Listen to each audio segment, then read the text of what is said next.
The origins of the polycrisis in which the world is presently immersed are so deeply rooted, approaching solutions requires reconceptualizing at cosmological scale.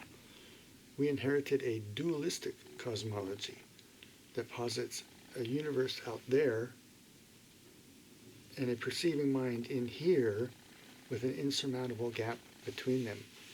We also inherited, through scientific materialism and its mathematical calculations, the belief that the universe out there is composed of dead, lifeless matter that is running down to an inevitable heat death through the second law of thermodynamics and its definition of entropy. The new cosmology, then, to grow out of the polycrisis, will be based on the intuition of a living universe, alive, animated, full of living potential, as all indigenous cultures naturally assumed. This living universe is also non-dual, embodying a unitary existence to all life. There have been non-dual cosmologies in the past, perhaps the most famous being Advaita Vedanta out of India. However, Advaita Vedanta perceived the divine unity to be an entity called Brahman, which was believed to be the only reality.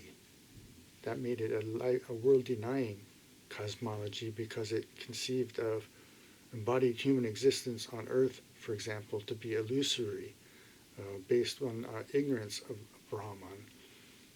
Maya, which encouraged aspirants to want to escape embodied earthly existence to rest forever in the unity of Brahman.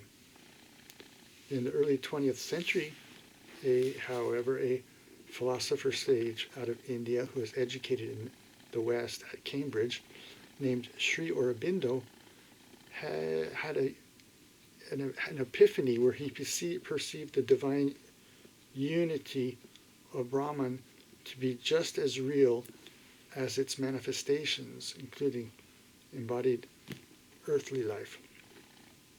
Aurobindo wrote extensively and collated all his writings into a massive volume of 1,154 pages called The Life Divine. And this would be a landmark text in the field of non-dual cosmology.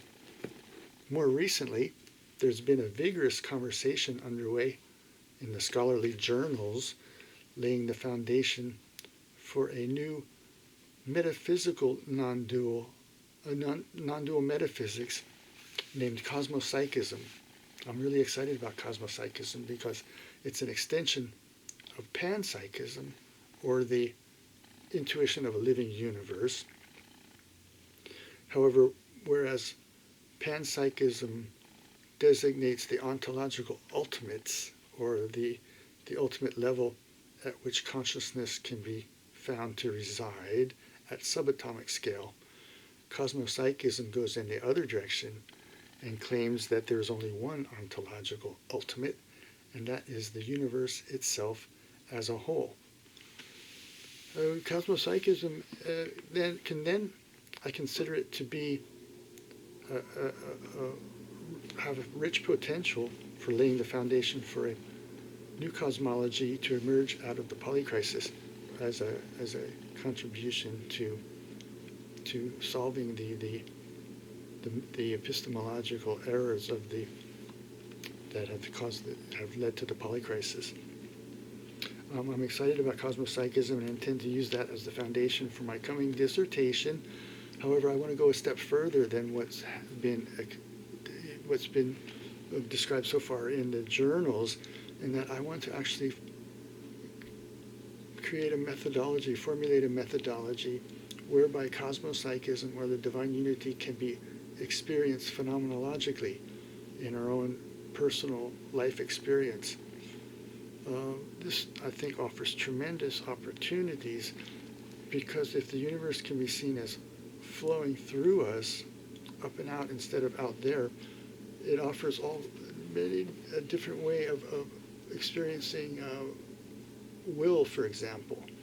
if our lives, if there is not an external reality that is more real than our internal reality, but then we are in fact creating our own reality. I know this has been an intuition, but it become a doctoral level study through the use of Cosmopsychism.